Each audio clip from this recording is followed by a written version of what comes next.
Hey, what's up, Caribbean Today family? I'm here today with Joanne Pérodin, an accomplished social scientist whose professional experience encompasses a wide range of international and national projects aimed at building resilient systems and addressing climate-induced disasters, such as extreme weather events like hurricanes.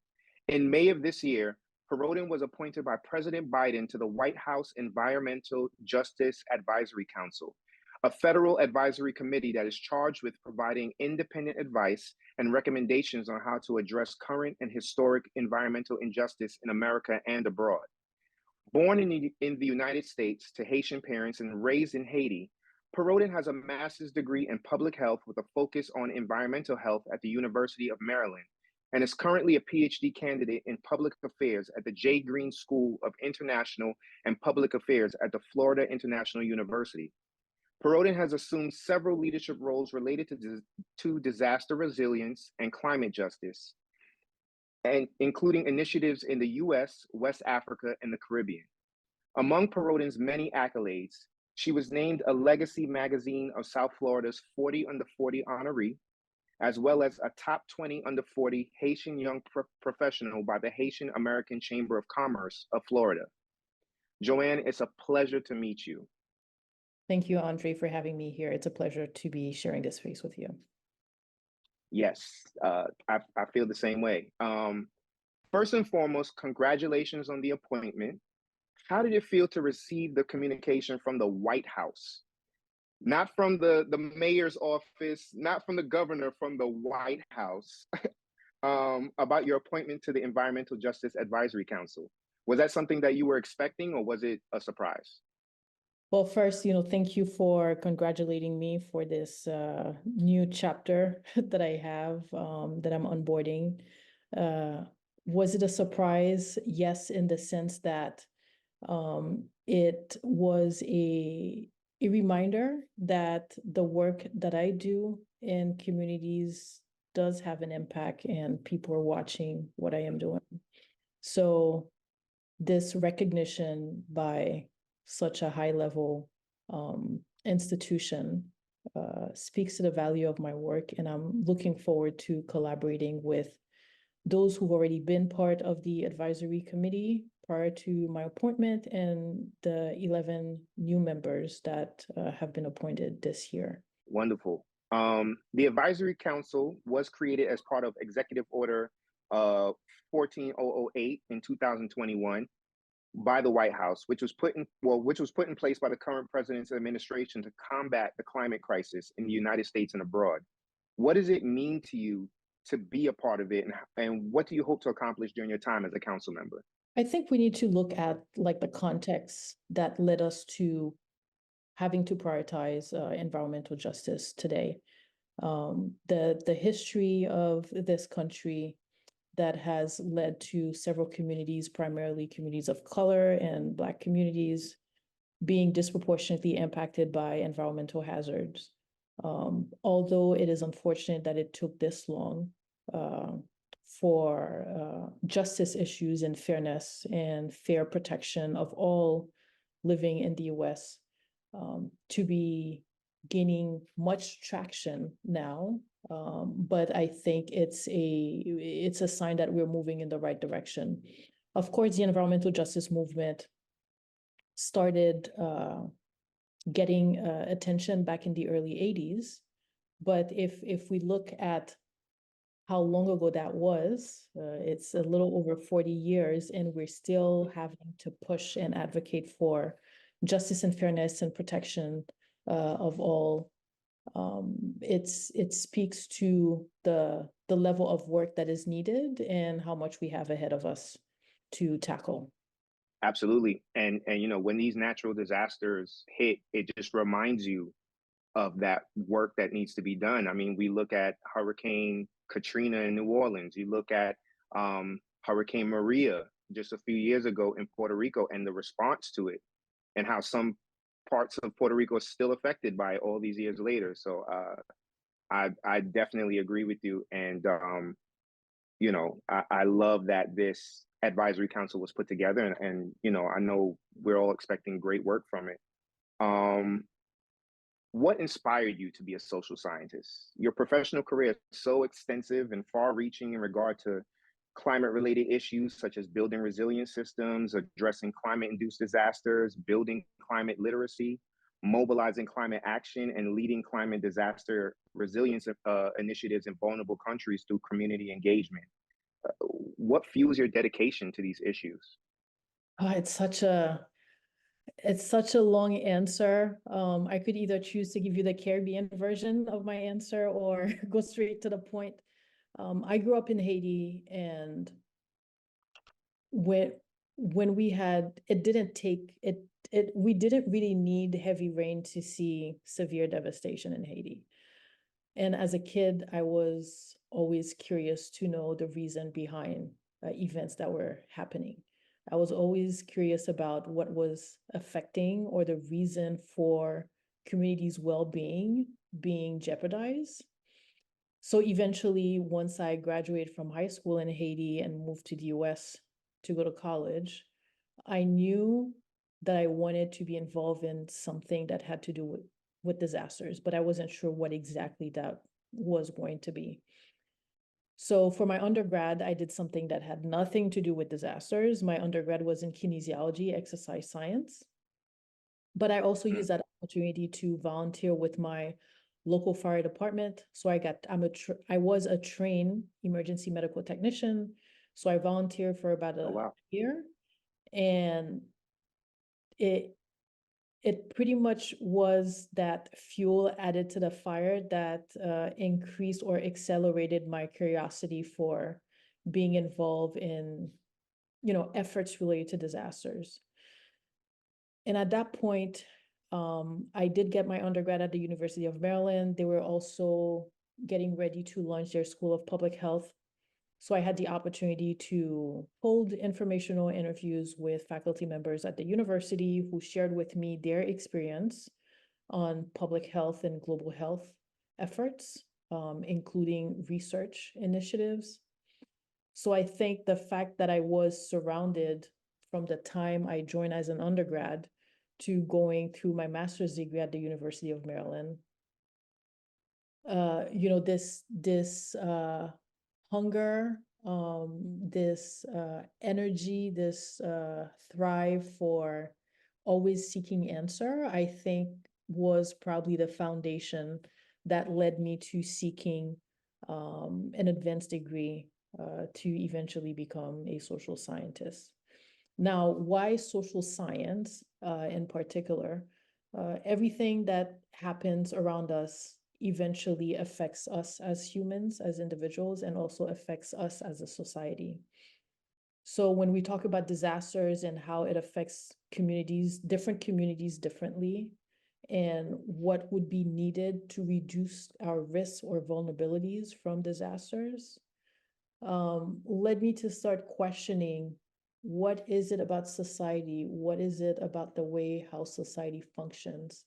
What is it about the influences that those in power, such as government, can have in protecting society, can help us reduce those risks that we're facing when dealing with disasters? So that's where the social side comes into my research curiosity. Now, in terms of the specific disasters that I ended up focusing on, we are in the middle of a climate crisis.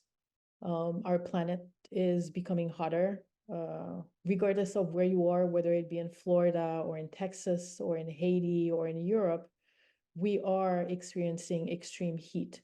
We are also experiencing more severe and devastating floods, and hurricanes are intensifying rapidly compared to how they used to many years ago. And we just saw what happened with the recent Hurricane Beryl and how quickly and intensified, devastated islands in the Lesser Caribbean, and eventually hit the state of Texas. So as we are seeing uh, like climate induced disasters, and when I say climate induced, there are pretty much weather related events or biological events such as pandemic, the COVID-19. If we do not do something now, if we do not take action, we will continue to see those devastation happen, and more lives are going to be lost. So merging that social aspect to the disaster aspect, I think when we merge them together, to explore what strategies or what conversations, what kind of collaborations need to be put in place to reduce those risks, is important. And that's how I ended up in in this space. I love it. And that actually leads into my next question. Like you mentioned, you were raised in Haiti, which in the last 15 to 20 years has suffered from several hurricanes and tropical storms, as well as experiencing the devastating earthquake in 2010 that caused hundreds of thousands of deaths, injuries, and displaced families on the island. Do you believe that Haiti is more susceptible to extreme weather events? And if so, why do you think that is? I think if we're talking about whether a country is more susceptible to extreme weather events, we should look at the socioeconomic and political dynamics of that country. So if we use Haiti as an example, um, Haiti is lacking infrastructure that would either mitigate um, climate-related disasters or adapt to our changing climate. In addition to that, we are also dealing with political unrest. So with conflict, oftentimes comes displacement. And when you have displacement, the first step is displacement happening within borders. So for example, in Haiti, people are leaving the capital to go to the provinces or other towns. But what we saw when the 2010 earthquake happened, not only did people move away from the capital, but people also left the country. So when we're talking about vulnerability, dealing with disasters, you have population density that is shifting. And sometimes those shifts cannot be predicted because, for example, an earthquake, nobody knew the earthquake was going to happen.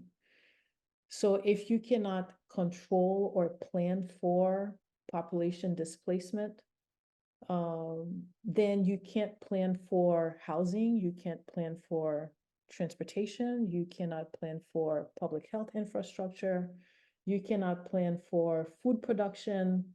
So therefore, the current state of Haiti is exacerbating the impact of future disasters.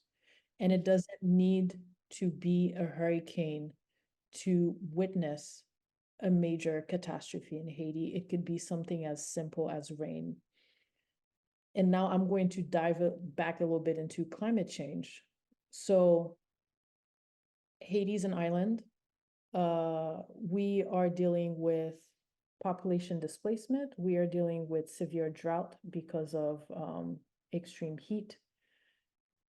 And because there's the soil in many parts of the country cannot retain water as a result of deforestation or poor infrastructure, the coastal regions are being eroded. So we're talking about coastal erosion. So what that means is the soil that used to be there is being washed away by the sea. So if someone used to live on a coastal region and that area is facing or experiencing erosion, then you could potentially see your home being taken over by seawater. And this coastal erosion dilemma is not only happening in Haiti, it's happening in other parts of the world. And one clear example is the Kiribati island, which is I believe it's near the Indian Ocean. I may not get my geography properly, but sea level rise has gone up so much that the government of the Kiribati island has made an agreement with the government of the Philippines to relocate their citizens to the Philippines. But they're running out of space to actually house people. So back to Haiti, let's say if Haiti was Kiribati, you're dealing with sea level rise, coastal erosion, internal conflict, climate induced or extreme weather event disasters. When we talk about vulnerability, it's really vulnerability to the max, right? And that's why I think for places like Haiti,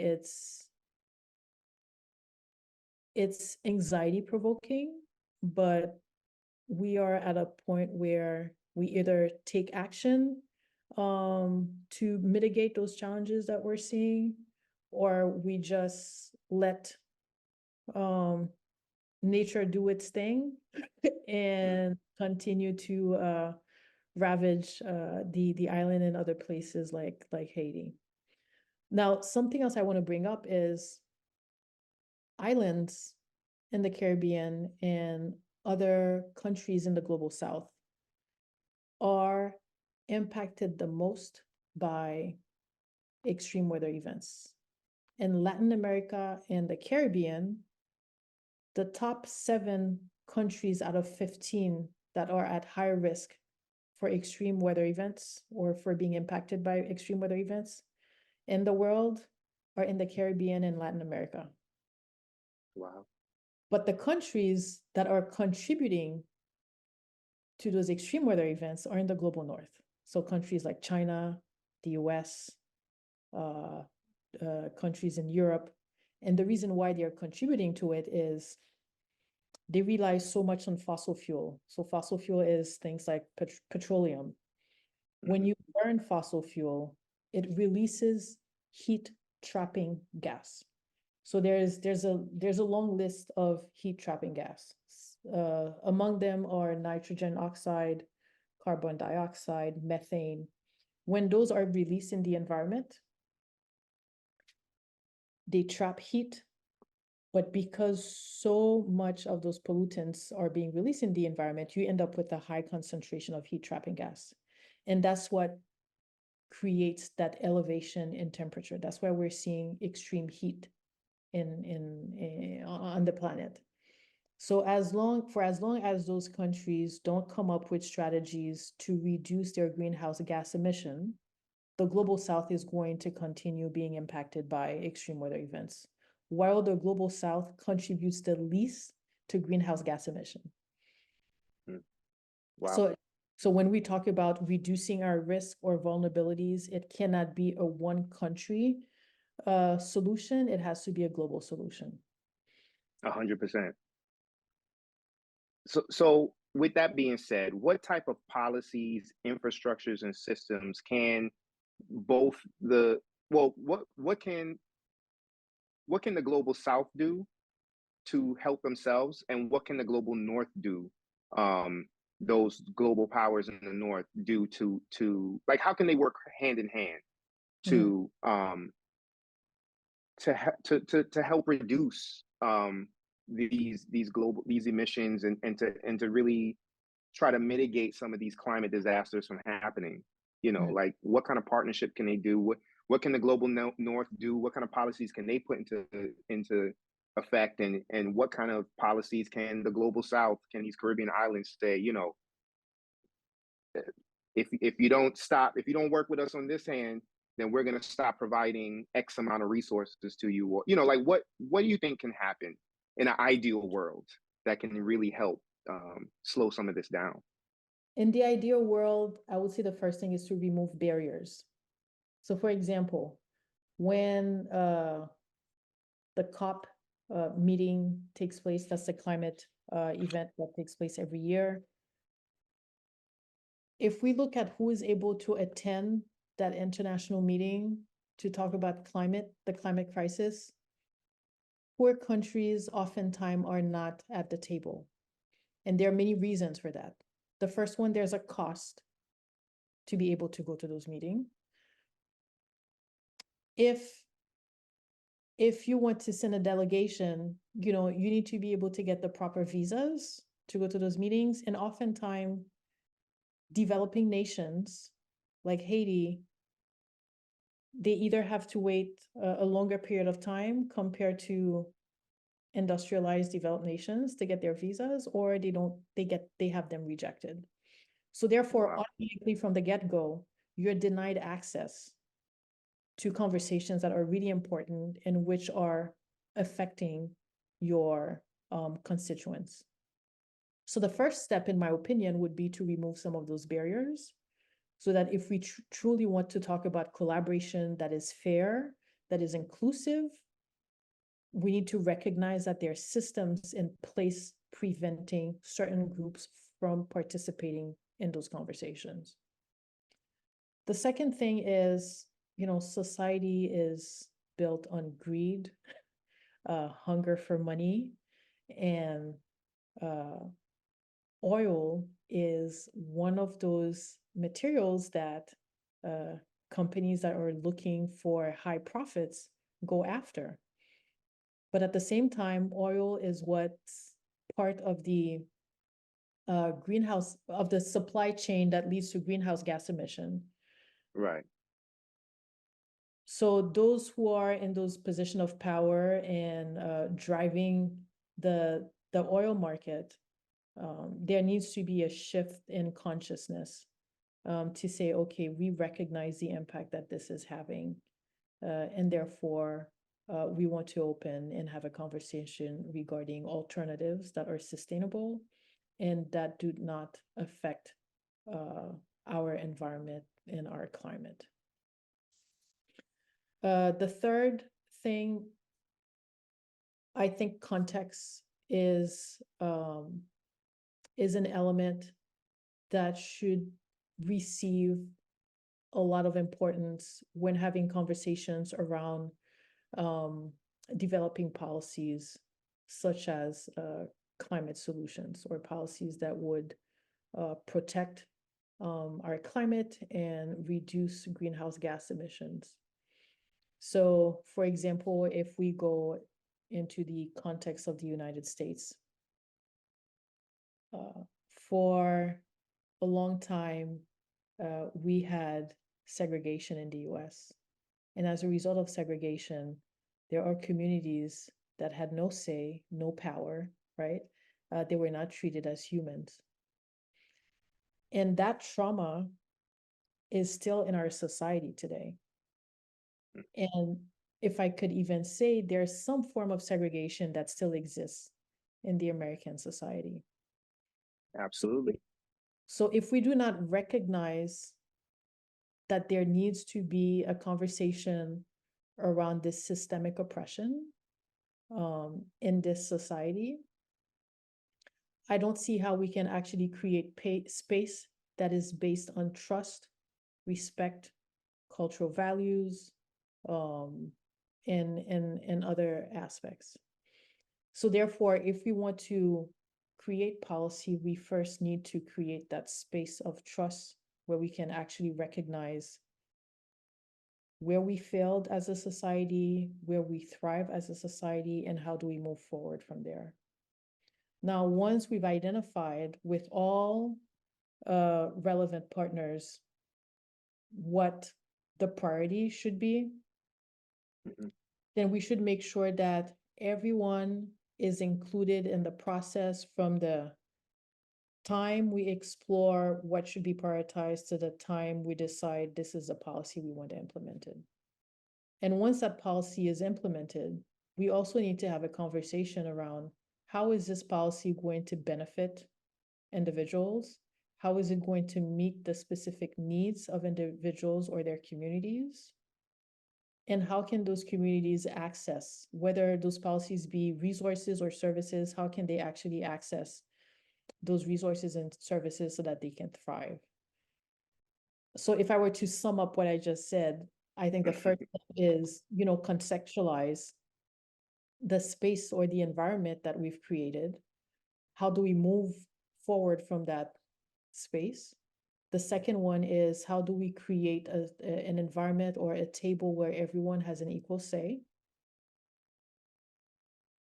And from there, create policies that are inclusive and fair. And then the third one is ensuring that whatever policy is being proposed and implemented, that it actually meets the need of different communities, and it is easy for those communities to have access to them as well. Absolutely. I love it. And for that last part, like checking in with those communities, 6 months later, a year later, is this still working? Is this actually benefiting what it needs to, and make the tweaks that are necessary? Some people just put things into place and say, all right, you got it, we helped you, goodbye. And you find out later that certain things may not work, and we may need a little maintenance, and it's not it's not the attention is not there to help those communities further, if they need it. Even checking in with the community every 6 months or 12 months, I don't consider it collaboration. I Mm, consider that checking off something on your list to say that you did something. true. So to me, collaboration is, it's almost like you work in an office, you have a team, everybody has an important role that they play in that team, and in order to be successful as a team, there needs to be constant communication. So everyone True. brings something to the table, and everyone knows what their role is to ensure success. And I think that same model needs to be applied when we're talking about community engagement. It shouldn't be, oh, we have this project, we want to implement it. We'll come here in a month, and then we implement whatever it is that is being proposed, and we return in 6 months just to say, oh, this thing is still standing, it's still running. To me, that's not collaboration. To me, that's more of a top-down approach of running a project.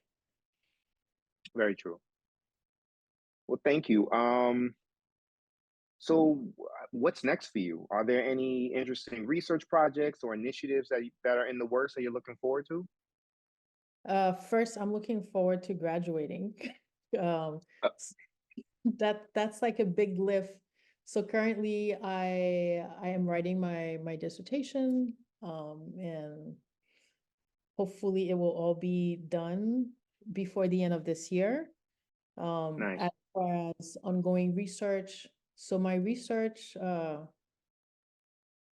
at the moment focuses on understanding the politics of disaster risk reduction.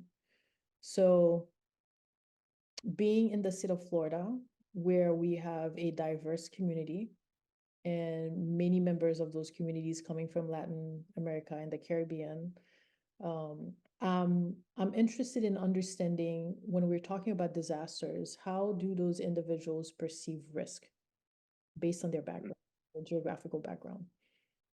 And the reason being is, I mentioned that Latin America and the Caribbean are so vulnerable to extreme weather events. If someone did experience a disaster at some point in their life while living in Latin America or the Caribbean, do they see disasters differently? If they are asked to evacuate or prepare for disasters, does their experience shape whether they take action, to protect themselves and their families? So one of my study is currently looking at survey data from individuals in Central America, South America, and the Caribbean. And I'm trying to understand what are some of those elements that shapes how individuals from those regions perceive risk. I'm also looking at whether someone's level of trust in their government shape how they perceive risk. So if you're from a government where there's a lot of corruption, poor governance, there's wide income inequality, do those factors play any role in shaping how you perceive risk? So I'm hoping that, based on the findings that I will obtain from that study, that will be able to provide some recommendations to public administrators or local government in the US serving culturally diverse communities, to shape or better understand how to develop emergency management plan or disaster planning projects. Wow, that's amazing. Yeah, that sounds great. That's a lot, and it sounds great. And we're looking forward to calling you Dr. Joanne Pérodin. Um, Congratulations on everything that you've accomplished, and we look forward to hearing more about you in the future. Thank you so much for this interview. Thank you for taking the time to speak with me, and I hope you have a great evening. Thank you so much, Andre. It's been a pleasure sharing this time with you. Yes, same to you. All right, Caribbean Today family, thank you for tuning in.